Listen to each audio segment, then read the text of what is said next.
Boa tarde. Agradecer aqui ao ERJ e ao LabGIS pelo convite de participar mais uma vez de um evento aqui nessa casa.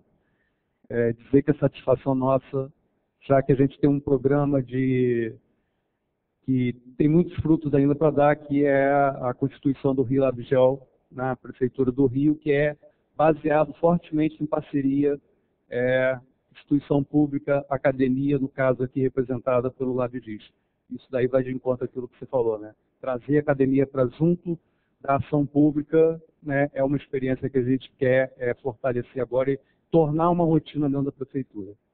Bom, dessa vez eu vou fugir um pouco a linha que eu sempre faço aqui de apresentações, que é mais ou menos o que eu vi aqui durante a parte da tarde, né? Falar do sistema de informação geográfica, cadastro, dificuldades de atualização, tudo isso que cada uma das prefeituras relatou e que mostra o nosso dia a dia, né? A Prefeitura do Rio não é nada diferente disso, né?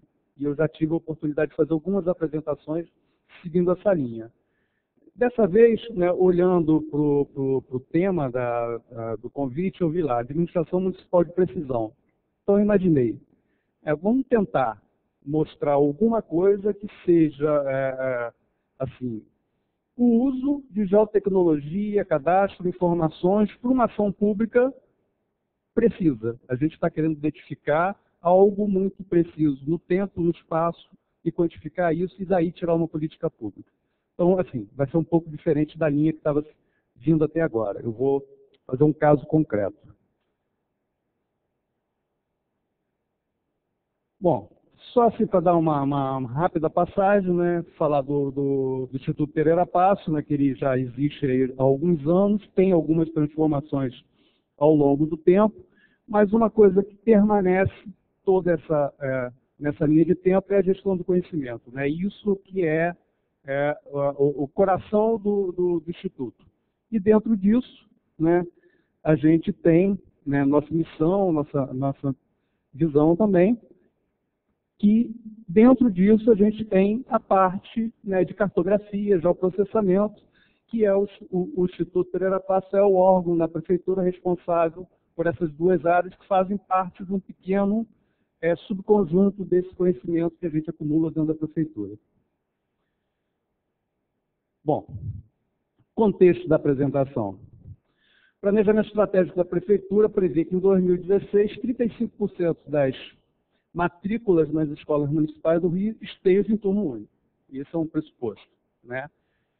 Isso significa, daqui a pouco eu vou detalhar, que a gente precisa criar até 2016 99 mil vagas em turno único. Tá? Só que, além disso, existe também um projeto pedagógico que implica numa reorganização das unidades de ensino. Hoje, numa escola, você pode ter creche, pré-escola, segundo segmento, primeiro segmento, tudo misturado. A proposta é uma reorganização e você ter unidades especializadas. Então, o modelo conceitual da Secretaria de Educação, isso é um projeto que foi desenvolvido numa parceria entre o IPP, né, o Instituto Pereira Passo e a Secretaria de Educação, é um trabalho conjunto. Esse é o modelo conceitual, ou seja, pressupõe uma gestão escolar eficiente, né, um projeto pedagógico próprio, né, de qualidade, para você ter uma escola de turno único e você chegar lá no objetivo final da Secretaria. Bom, como eu falei, o projeto pressupõe você segmentar as unidades dessa forma. Educação infantil, né, que vai do berçário 1 até pré-escola, 1 e 2, uma casa de alfabetização, né, primeiro, segundo, terceiro ano do ensino fundamental, uma unidade de primário, quarto, quinto, sexto, e ginásio, sétimo, oitavo, nono. Segundo estudos que a Secretaria de Educação fez, né, de adaptar o projeto pedagógico, melhor utilização dos recursos docentes, infraestrutura, carga horária e tudo mais, chegou-se a um modelo que indica o seguinte: eu tenho unidade de educação infantil com em média, 14 turmas de 25 alunos em cada uma. Um núcleo básico aqui de CA primário, né, são 2 unidades, Então, são 2 unidades com 12 salas e 30 alunos em cada uma. Isso alimenta, no final, um ginásio, né, de 24 salas com 35 alunos. A gente usou isso daqui como parâmetro em que a gente vai basear o nosso planejamento. 1.440 crianças de 6 a 11 anos de idade. A gente vai ver mais na frente onde é que isso vai entrar no planejamento. Quais são as premissas? Qualidade no ensino e na gestão. Lembra aquele modelo conceitual lá atrás? Primeira coisa, gestão, depois modelo pedagógico. Que a gente vai conseguir, né, manter as metas de fluxo, aprovação, né, e de qualidade do ensino. Que a gente tem uma demografia favorável, com baixa imigração líquida e manutenção das relações matrículas públicas e privadas. Isso é um pressuposto, não quer dizer que isso vai acontecer, nem que seja realidade daqui a 5 anos. Pode mudar, mas a gente não tem como prever coisa diferente disso. Algum pressuposto a gente tem que ter. A parte da demografia favorável é fato. A gente, pelos estudos, comprova que existe uma tendência de diminuição do número de crianças e o envelhecimento da população, o que indica que a gente, ao longo, assim, para o futuro, teremos necessidade de menos vagas nas escolas públicas por diminuição de demanda. Em algumas áreas da cidade, pelo menos, isso é uma verdade. Bom, de novo, a reorganização por áreas. Não, de novo não. Aquela reorganização das unidades, a gente agora imagina que isso tem que ser feito por áreas da cidade, não individualmente. Ou seja, a proposta não pressupõe soluções individuais, e sim conjunto de escolas de um determinado território.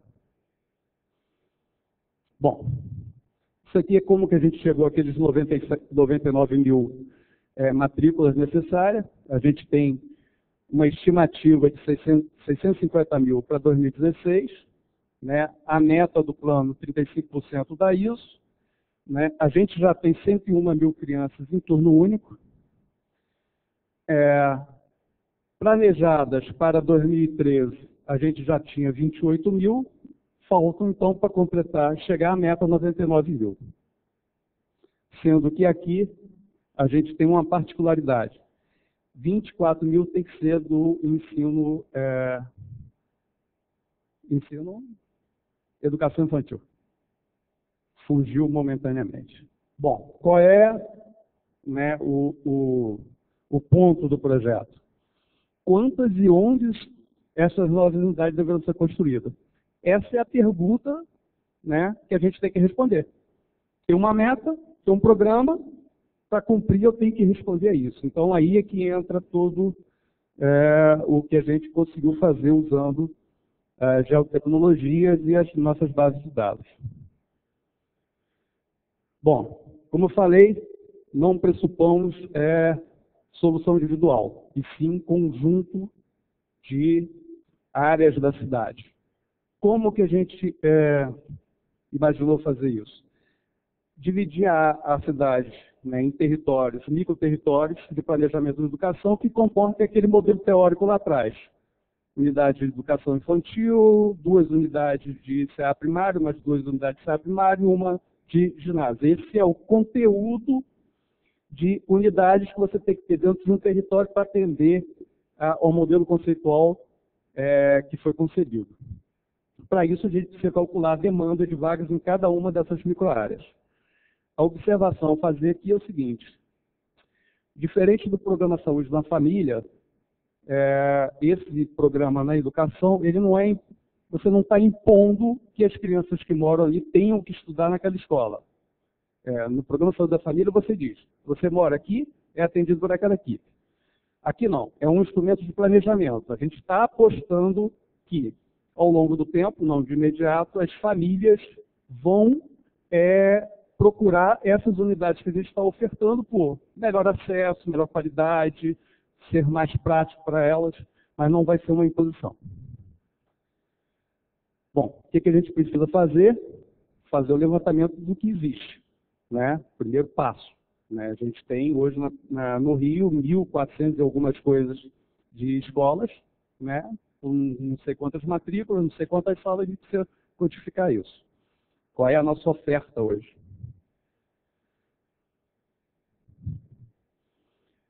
determinar, uma vez que eu calculei a demanda, eu preciso determinar qual é o déficit de salas, né, em cada um desses territórios.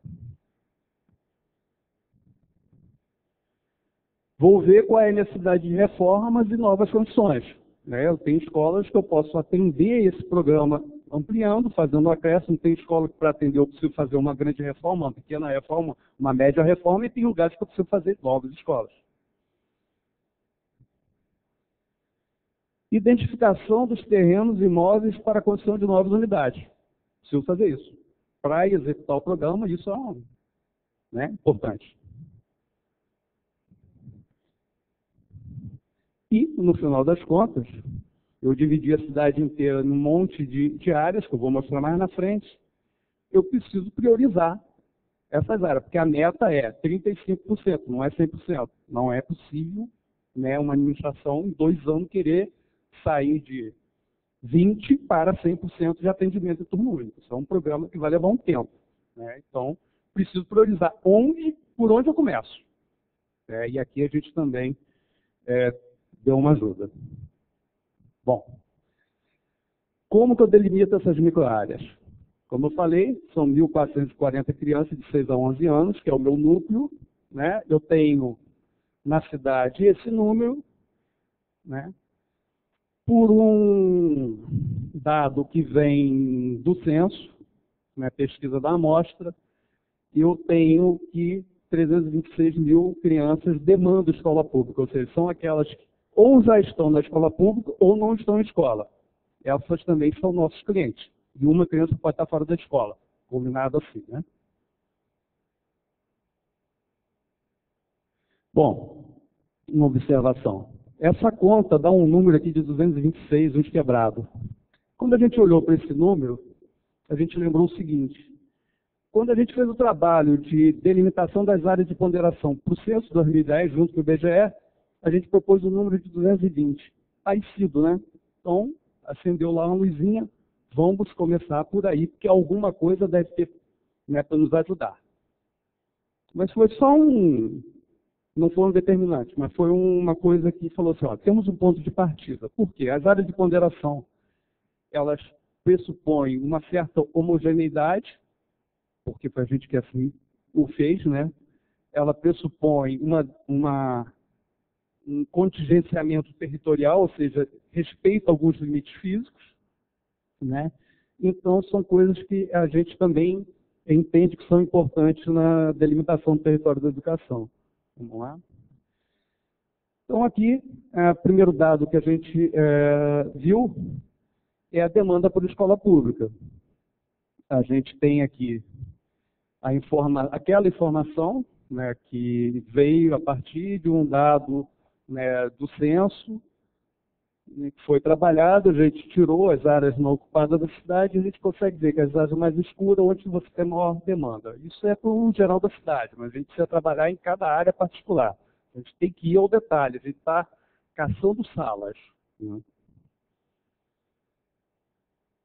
Os critérios que a gente utilizou, barreiras físicas, linha férrea, eixo viário, rios, morros, porque a gente entende que a criança tem que ter mobilidade para chegar na escola, a família tem que ter como levar seu filho na escola sem ter que transpor um rio largo ou ter que transpor uma linha férrea. Áreas que não sejam muito extensas e com facilidade de deslocamento, de novo, a questão da mobilidade é importante, é por isso que isso está aqui. Território que seja o mais possível homogêneo, buscando um equilíbrio em relação à quantidade de crianças e seus vizinhos. É uma preocupação de você não ter uma área muito heterogênea. Isso pode trazer problemas depois, na hora de você querer fazer a implementação do programa, ele não dá certo porque é heterogêneo. Quando possível, adequação a outros limites administrativos, limites de bairro, território de atendimento da saúde, a clínica da família. A gente tentou observar isso. Né? Bom, aí, parte mais técnica, como que a gente faz a determinação da demanda? A gente criou uma ferramenta, né, que a partir do censo de 2010, e utilizando, né, essa técnica aqui, que é uma ferramenta no caso a gente usa o ArcGIS, ela tem lá dentro, e fazendo por cada uma das faixas de idade, a gente criou uma ferramenta que rapidamente você desenha um território e pega a quantidade de crianças em cada uma das faixas que você quer saber, e aí você pode ir fazendo seu ajuste. Parou.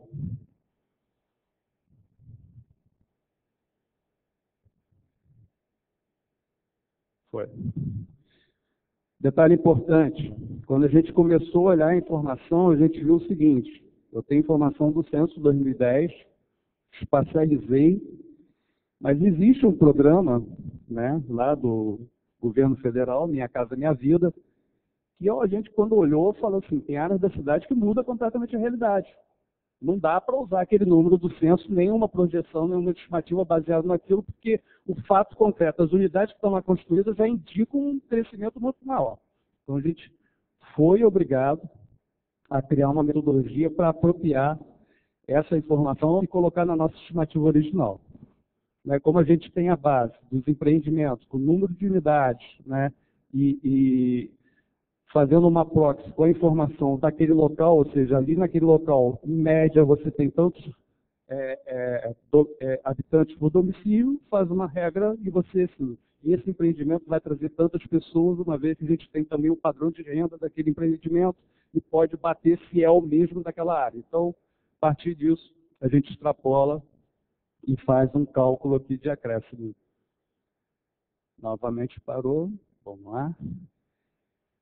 E, de novo, como aquela informação da demanda de crianças que demandam escola pública é uma informação por área de ponderação que não é exatamente igual à microárea que a gente está desenhando, a gente teve que adaptar uma ferramenta de estatística para poder transferir o dado de um para o outro.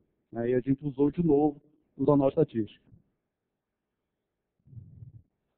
Bom, aí, vamos lá, acessamos o cadastro da rede física da educação para verificação do número de salas existentes.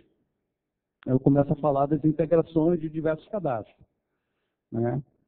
Vou calcular o número de salas necessário para atender aquela demanda que eu acabei de calcular.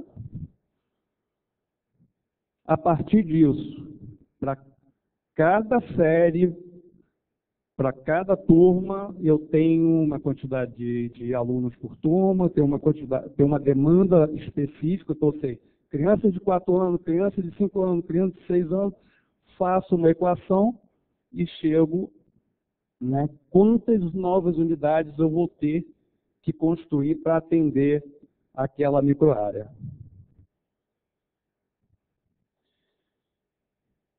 Agora, qual é a preocupação? A identificação de onde eu vou construir essas novas unidades. Acesso ao cadastro de próprios municipais e faço a identificação de áreas, de próprios, de terrenos, com tamanho adequado a um projeto padrão que a secretaria não, no caso a RIURB, que é a empresa que faz a construção de unidades da prefeitura, nos diz, olha, para esse tipo de unidade, tantos metros quadrados, para aquele tipo de unidade, um terreno de tantos metros quadrados, e a partir daí a gente faz um filtro no próprio para ver o que tem disponível. Fomos para uma classificação de imagem, um produto que a gente faz todo ano no Instituto, que é, a partir das ortofotos, fazer o mapa do uso do solo. Para quê? Para identificar áreas não identificadas. Aqui eu estou falando de próprios, mas tem lugar que você não consegue resolver com próprios municipais. Você vai ter que fazer desapropriação, compra, seja lá o que for. Então eu preciso identificar onde é que eu tenho área não identificada, independente se é próprio municipal ou não. Tivemos que construir, a partir de análise de várias bases de dados que a gente tem, o que a gente chamou de áreas impróprias à ocupação, que são áreas com declividade acima de 45 graus, faixas de domínio de linha de transmissão, áreas sujeitas a inundação, PAC, reserva, cobertura vegetal expressivas, afloramentos, etc. Ou seja, ali não se recomenda construir, então isso sai fora. Então, primeira análise espacial próprios municipais, áreas não ocupadas, áreas impróprias, o que está dentro de área imprópria sai, virou lixo, a gente trabalha com outro. Ou seja, não tem nada muito maravilhoso aqui não, né? Mas é uma sequência de como usar o que tem com as ferramentas básicas que a gente tem. E aí, exatamente isso, identificamos, né, o que estava fora daquela área. Esse é o nosso objeto de observação. De novo, né, qual é a metragem que eu tenho em cada microárea, minha demanda, e aí não tem jeito. Aí é manual, visual, olhar cada uma daquelas áreas e identificar se ela realmente, visualmente, é apropriada para uma condição. Seu vizinho, aí a gente olha a informação cadastral, questão de titularidade, mas muita coisa aí visual. Você tem que abrir outra foto, olhar, interpretar, verificar se uma área não está muito próxima, qual é a distribuição entre elas. Isso a gente não automatizou. Bom, uma passagem rápida aqui sobre as camadas de informação, da forma que a Secretaria de Educação se organiza, são 10 territórios na cidade, né, 10 coordenadorias. De novo. As barreiras físicas, grandes linhas de transporte, BRTs, que a gente usou como delimitador. Os projetos do Minha Casa Minha Vida, você nota algumas concentrações aqui. Então, se eu não uso essa informação, eu estou errando feio, porque aqui é a área de expansão da cidade, população ainda baixa, aqui já está mais consolidado. E o que indica? Esse grande investimento aqui vai trazer população para cá. Então, eu tenho que usar essa informação como um parâmetro.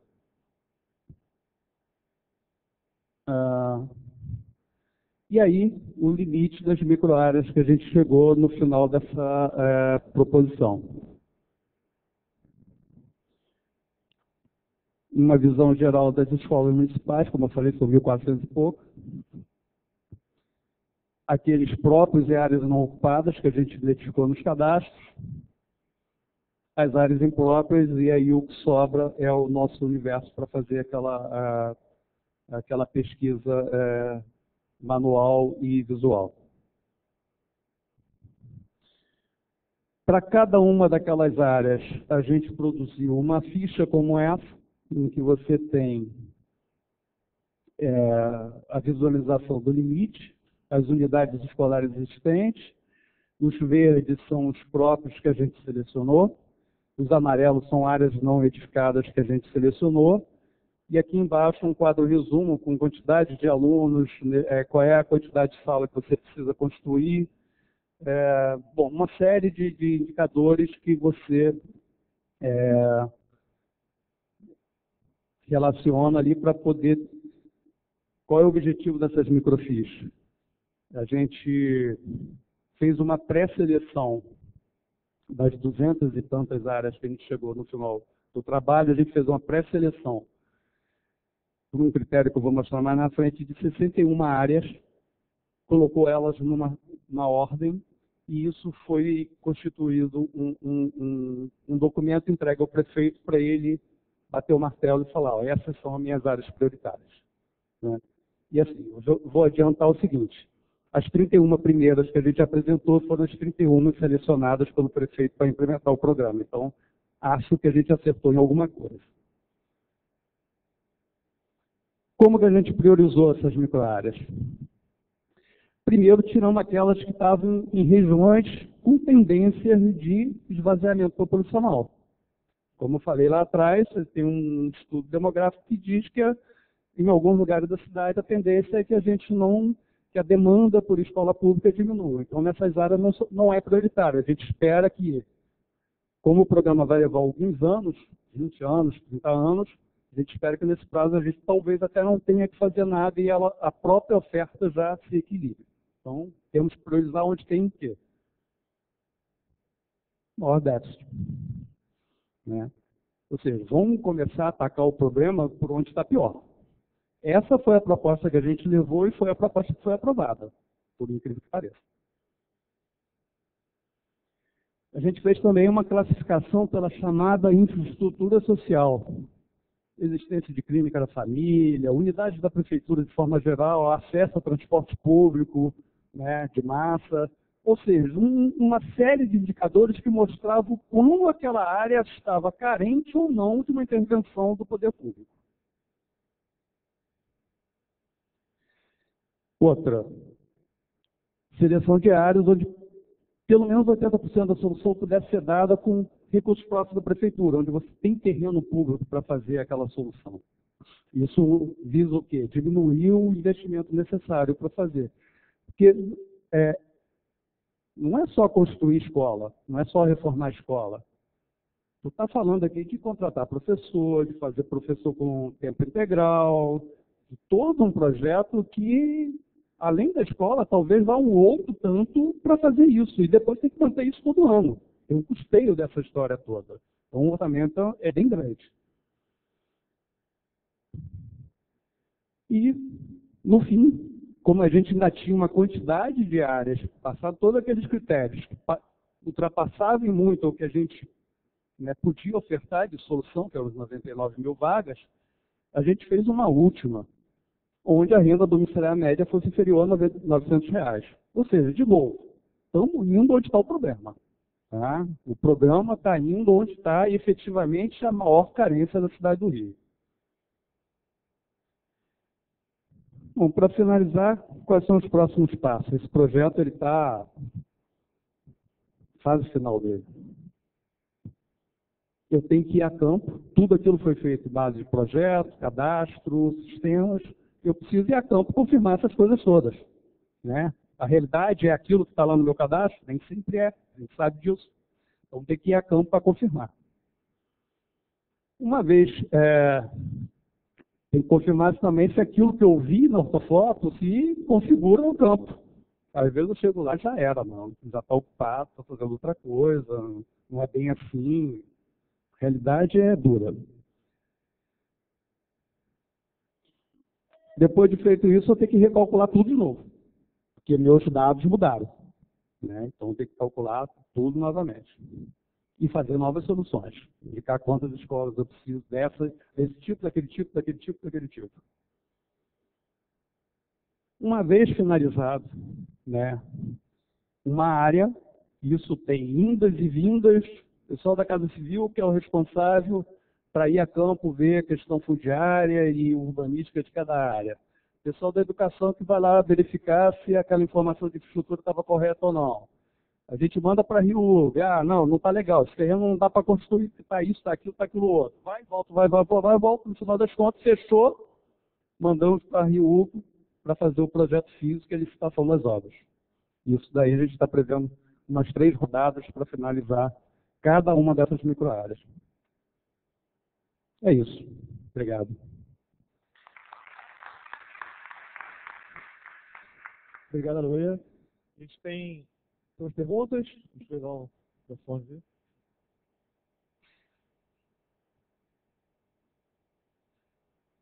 Loira. Parabéns aí pela apresentação. Só uma pergunta. A gente tem uma lei 11.700, não sei se você conhece, que garante a vaga para crianças a partir de 4 anos no lugar mais próximo da sua casa. Eu já vi alguns trabalhos parecidos. Achei muito interessante o trabalho que você fez. De repente, agregar uma informação dessa, você estaria cumprido não só uma Lei 3, que a LDB e o Estatuto da Criança e do Adolescente também tratam. Quando a gente fez a última rodada de solução, a gente já sabia dessa lei e a gente implementou a faixa 4 e 5 para poder prever as unidades necessárias para atendimento dessa legislação. Está previsto já. Aí você consegue também diminuir rotas de ônibus, passe estudantil, uma série de coisas, não só para criança, até a partir de 15 anos. Seria um dado para agregar para redução de custos também. Ok.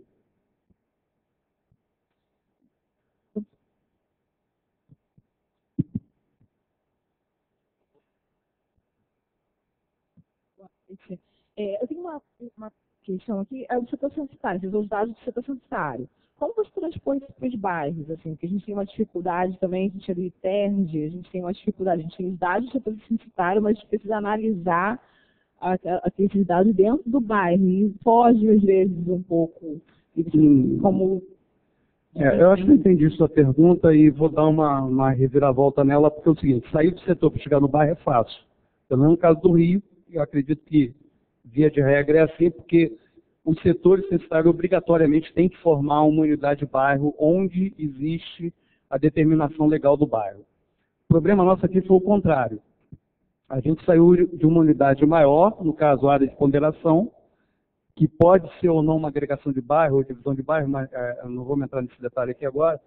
A gente saiu de uma unidade maior para uma menor, né? E aí, para isso, a gente usou aquela ferramenta zonal de estatística, que é uma ferramenta que você tem no ArcGIS e outros softwares também, que você consegue fazer, por proporcionalidade de áreas, né, transferir o dado de uma entidade maior para uma menor, ou coisas que são bem diversas, né? Ela tem essa função. Foi assim que a gente fez. Essa dificuldade que ela falou ali, da determinação do bairro no IBGE, eu trabalhei no IBGE e, infelizmente, não tem como o IBGE adotar isso, porque o bairro não é delimitado por decreto e lei, né? E ele tem que usar um espaço físico muito, muito concreto, né? Rua tal, tem que ter uma poligonal de fácil definição, né, para qualquer recenseador fazer, né? Aí realmente não coincide, não tem como. É uma base que passa anos e anos igual. A sua palestra, você usou a escola, mas ela poderia ser usada mais ou menos nesse parâmetro para a construção de unidades de saúde, qualquer outra necessidade da prefeitura, né? Deu a entender que é isso? Sim, poderia. Dependendo do programa, você vai ter uma metodologia de apropriação ou outra. O pessoal da Secretaria de Saúde do município já usa algo parecido com isso para delimitação das áreas da atenção básica da saúde, das clínicas de família, né? Então, tem lá uns critérios, tanto que as equipes podem atender tantos domicílios, tantas famílias, e com uma metodologia que não é igual, mas partindo de pressupostos muito parecidos, né? Desenho também as suas áreas de abrangência. Inclusive, no início, a gente pensou da possibilidade de ter as duas áreas compatíveis, da gente tentar que a educação usasse a área da saúde e a saúde usasse a área da educação. Nós chegamos à conclusão que não dá para um fato simples. Primeiro, de novo, na saúde você impõe. Mora aqui, é atendido por aquela unidade. Na educação você não pode fazer isso. E por conta dessa determinação, na saúde existe uma certa flexibilidade na delimitação das áreas. Não existe um número rígido, se bem que aqui não é rígido, mas tem um certo padrão, na hora de você delimitar áreas. Você tem áreas pequenas, você tem áreas grandes, então não deu para fazer uma compatibilização. Agora, voltando à questão que vocês duas estavam debatendo, e aproveitando que o evento aqui fala reúne municípios que não são só Rio e São Paulo, que são grandes municípios, assim, no caso do Rio, a gente tem uma parceria muito forte com o IBGE, né? A ponto do censo 2010, quem fez a delimitação do setor censitário foi o IPT junto com o IBGE. Não foi o IBGE junto com o IPT, foi o IPT junto com o IBGE. Proposta nossa, o IBGE ratificou, aceitou. 2. O IBGE é obrigatoriamente, por lei, obrigado a respeitar os limites de bairros que são oficiais. Então, todos os municípios que tiverem legislação delimitando bairros devem exercer esse direito, né? O IBGE tem que respeitar na delimitação dos setores esses limites legais. Assim, 2 trabalhos. Primeiro, os municípios procurarem fazer a legislação de bairro, uma coisa importante para o planejamento da cidade, para o reconhecimento de cidadania e tudo mais. E depois, né, pedir que o IBGE implemente a divisão de setores coerente com isso. Isso facilita muito o planejamento da cidade. Luiz, boa noite. Só pegando um pouco o gancho, tá, com relação à análise espacial e informações aqui referente ao Rio. Tá?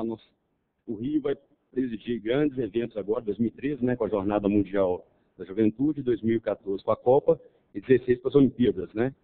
Como que a Prefeitura, no caso, está tratando em relação à logística, roteamento de áreas, para atender tanto as pessoas que virão, quanto as pessoas que moram aqui no Rio, para poder, né, acompanhar esses eventos? Olha só, há uns 2 anos e meio, a gente inaugurou na Prefeitura do Rio o Centro de Operações. Assim, ele nasceu por conta disso. A cidade precisava ter um órgão, né, para poder gerenciar, para monitorar a cidade 24 horas, né, 7 dias na semana, e poder fazer esse tipo de monitoramento. E a gente já tem uma experiência aí de 2 anos e meio que isso acontece, né, no dia a dia, né, o Centro de Operações tem cada vez mais se especializado, são aprendizados, as pessoas aprendem a lidar com essas ferramentas, aprendem a interpretar os dados, mas eu posso dizer hoje assim, a Prefeitura do Rio tem um instrumento na mão que eu não vi em muitas cidades. Tá? São poucos os lugares que eu vejo uma estrutura do porte, complexidade de tecnologia embarcada como o Centro de Operações do Rio, que usam essas informações que a gente tem aqui. Então, não sei se eu respondi, mas o caminho é esse.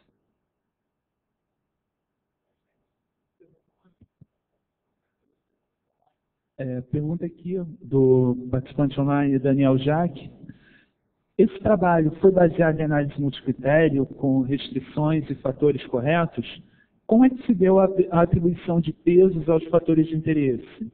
E se seria possível disponibilizar esse trabalho por completo em formato shapefile para facilitar outros trabalhos do tipo para áreas prioritárias como saúde, lazer ou segurança? Tá. Se eu entendi a pergunta, eu vou responder o seguinte. Isso não foi uma análise multivariada como a gente vê nos livros. Ou seja, a gente não atribuiu peso para cada uma das variáveis para no final chegar a uma solução. A gente foi fazendo continhas simples. Preciso disso, tem essa informação, aquela menos essa, ou seja, não teve aqui um cruzamento de informações tipo, tenho áreas com declividade até 45 graus, ou até 30, que seria o admissível, eu tenho uma área com determinada população, e aí sim você vai dando peso para cada uma delas, no final você faz uma análise multivariada e chega numa solução que te diz assim, essas são as melhores áreas. Não foi isso que a gente fez. A gente fez uma coisa muito simples,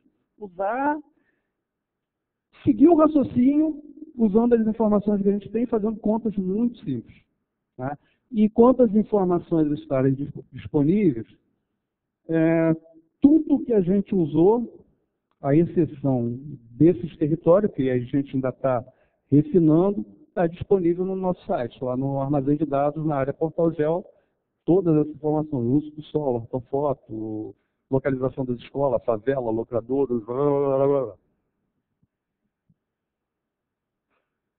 Obrigado, Loeira. Valeu, obrigado a vocês.